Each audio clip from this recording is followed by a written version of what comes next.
What's going on, guys? Welcome back to Mobility Mondays. Now, what we're going to be discussing in today's video is the importance of foam rolling and basically just talking about what it is and why you should be including it into your recovery work. So first and foremost, what is foam rolling? Well, in fancy terms, foam rolling is myofascial release. So what we mean by that is your muscles and pretty much all of you is encoded by fascia. Okay, so if you make it down into layman's terms, if you've ever had a chicken breast and you cut the chicken breast in half, that tiny little bit of almost cling film like material, that is the fascia, okay? And that fascia takes a beating and develops adhesions, okay?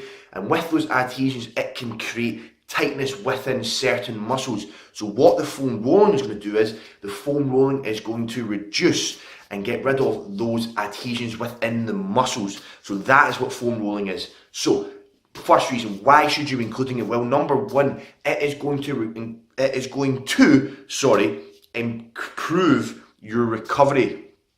Okay, because the reason it's going to do that is, the reason it's going to improve your recovery is because it is getting rid of those adhesions. And the more adhesions you have, the tighter your muscles get, and the tighter, more bunged up, and the more bunged up and tight your muscles get, then the less blood flow can get to those muscles, and therefore then the lack of nutrients and oxygen and all that good stuff, which obviously helps recover and repair and grow the muscle, is going to be limited. So that is number one. It's going to improve your recovery, and if your recovery improves, then it means you can work out more, and working out more means you're going to be able to get better in the gym. So that's number one. Number two, and this is one of my main reasons, is if your muscles, certain muscles are getting extremely tight and have a lot of adhesions on them, then they can start impacting recovery, impacting performance, because they will be firing too early. So what we mean by this is, for example, let's just say you're squatting, right? Well then, let's say your hamstrings are just super tight. Well, your hamstrings could fire too early and they start firing before your glutes, and then they almost hinder the performance of your glutes, so they start to take over. And then what happens is, that can also lead to hamstring tears, because the hamstring is taking too much of the load and isn't working in proper synergy with your glutes and other surrounding muscles.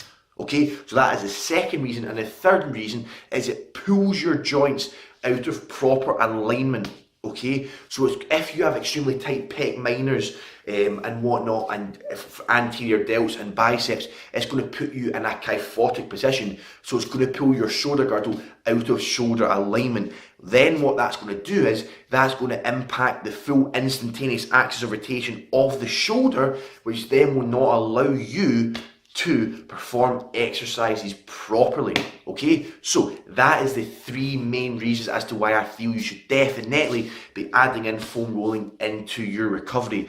Now, what I want to stress is, there is such a thing as doing too much foam rolling. Okay, there definitely is such a thing as doing too much. So you don't want to be spending 2, 3 or 4 hours a day of foam rolling, as that is too excessive. You want to be doing just enough that will help you and improve those three things I just talked about. So, hope you enjoyed today's video, guys. Hope you enjoyed Mobility Mondays. This is the first day back after a few weeks being off. Make sure you give the video a big thumbs up. And as always, I will be seeing all of you guys next time. Would you ever forget anything you know?